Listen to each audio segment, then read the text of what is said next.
So let me ask the DND representative, through of course you gentleman, ang mga airplano ba natin, helicopters or Coast Guard, dumidikit sa mga island ng occupied ng Vietnam?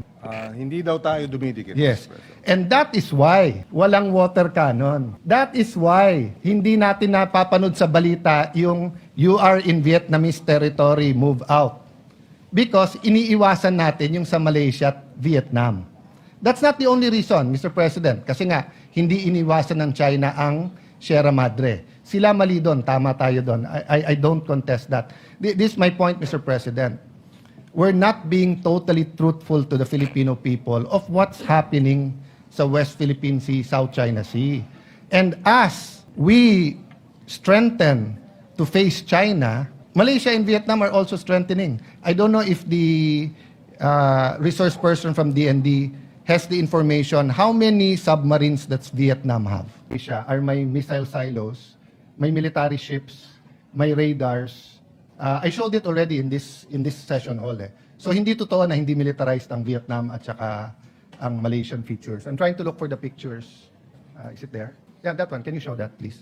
Nasa part 2. Mr. President, during the time of President Duterte, while they're readying the pictures, parating inuulit-ulit ni Justice Carpio, pag hindi ka nag-protest, malulusaw, I don't know his exact term, pero maapektuhan daw claim natin. Did you hear that noise during the time?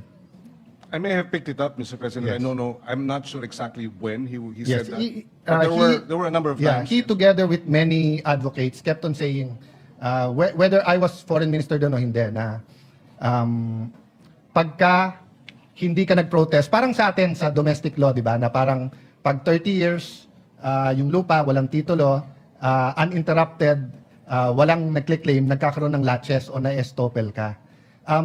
Is there a personnel from DFA here? Maybe we'd like He to get... probably used to work for you. Yeah, so let me ask that question. Is the principle of estoppel or of latches applicable to what we are contesting or what we are fighting for in the South China Sea? So tama ba si Justice Carpio na pag hindi tayo nag-protest, mawawala yan? As a general principle, the resource person says yes. Latches may, over time,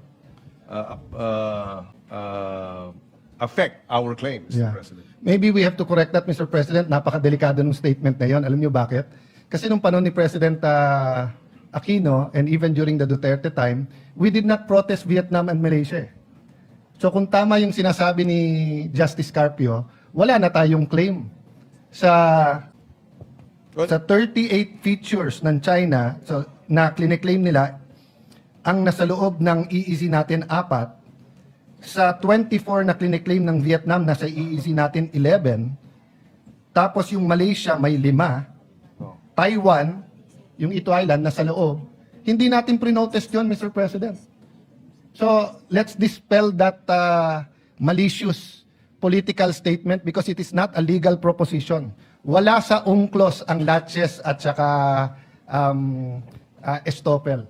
Wala po doon. Hindi, ibang-iba yung law of the sea sa law of land. Sa land, pag walang titulo, tapos si SecGen, lalo kung yung titulo, yung lupa na yun ay nasa Batangas, and meron siyang constituent na nandun 30 years, may tax deck siya, walang nagkle-claim, uninterrupted, pwedeng tituluhan. Pag biglang ako, kapitbahay niya, 1 year later sabihin, akin yan, hindi na pwede. May estoppel na may latches na Hindi totoo yun sa law of the seas.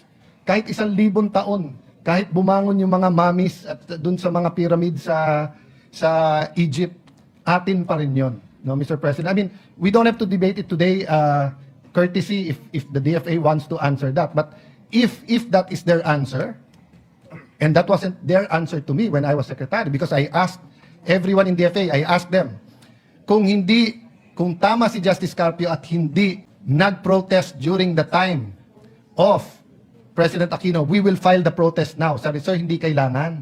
At saka, sir, pag nag-protest ka sa Vietnam at Malaysia, tayo magkakampi ngayon kasi mas malaki ang China. Tayo sa ASEAN ang nag-uusap-usap. So, hindi naman pwedeng iba yung rule sa China, iba yung rule sa Malaysia at Vietnam. In terms of legal, Mr. President. In terms of legal, that's correct. In approach, I In terms of realities, yes, we do in, have in to. certain realities, like for example, the water cannons, di ba? Yes. Yes. Yes. So, Mr. President, ito example, Hison Reef. My eyes isn't as good as it used to be, but I read the radar, I see the battle tank. Go to the next slides para lang makita. Ito, Bailang K. So, makikita nyo po dyan, meron pong bunker, meron pong gun shelter, meron pong open, ayan, may battle tank, may lighthouse, may speedboats, may pier. Next slide. The Sincoe East Reef, if I'm pronouncing it right, ha? Meron tong 3-sweep twisted blade turbine for power. May battle tank. May 12.7 mm HMG. Concrete bunkers. At the time I got this and President Duterte allowed me to show it, ongoing pa yung construction nila. Next, Vietnam, Phugat Island. Sa Phugat Island, may battle tank, may anti-aircraft artillery. So let me ask the DND representative, through of course the gentleman, ang mga airplano ba natin, helicopters or Coast Guard, dumidikit sa mga island ng occupied ng Vietnam?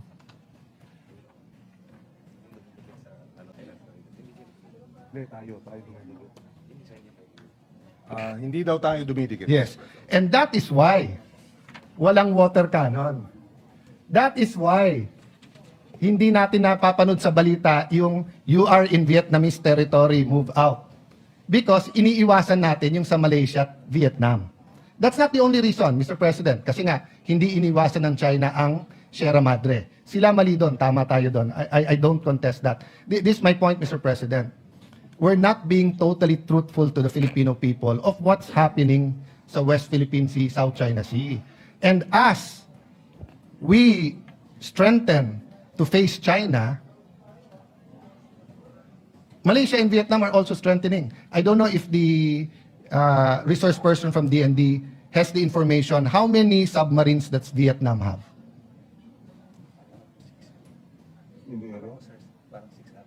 There are a number Yes. of And how many does Malaysia have? also. There I'm are, sorry, sir. I know you don't have it offhand, but enough to say na marami. How many Philippines has? Except, hindi kasama yung kay Chabit na submarine na ginagamit niya sa Ilocos, ha? How many submarines does the Philippines have? according to the DND, we have no submarines, Okay. Mr. President. So, in long story short, we don't really have a strategy except the transparency strategy against China, but more so, we don't have that concrete strategy against Vietnam and Malaysia. Although we're friendly, Vietnam and Malaysia, as seen in all of this, have a strategy against the Philippines. In this last one, tignan mo po yung Quay. Tignan nyo po yung landingan nila, no? Doon sa Phugat Island, Let's go very fast, with your permission, just to show you the Malaysian. Let's go to the Malaysian. Ayan. So, yan ang example po. Oh. May runways na rin sila. Next slide. Swallow Reef. Next slide. 5 yan eh. So anyway, sige. Let's stop there. But the point I want to make, Mr. President, is kailangan natin magkaisa sa issue na to. Atin to. And some want to make it a political issue. Sila pro-China, kami anti. Hindi po. Pare-pareho tayong pro-Philippines. Pero may mga detalye na kailangan pag-usapan natin ng husto. So I'll go straight to the resolution unless you wanna Yes, please. just react. Yeah. To the resolution, Mr. President, is it correct that ang pinagmulan nito ay yung presentation ni Commodore Tariela na may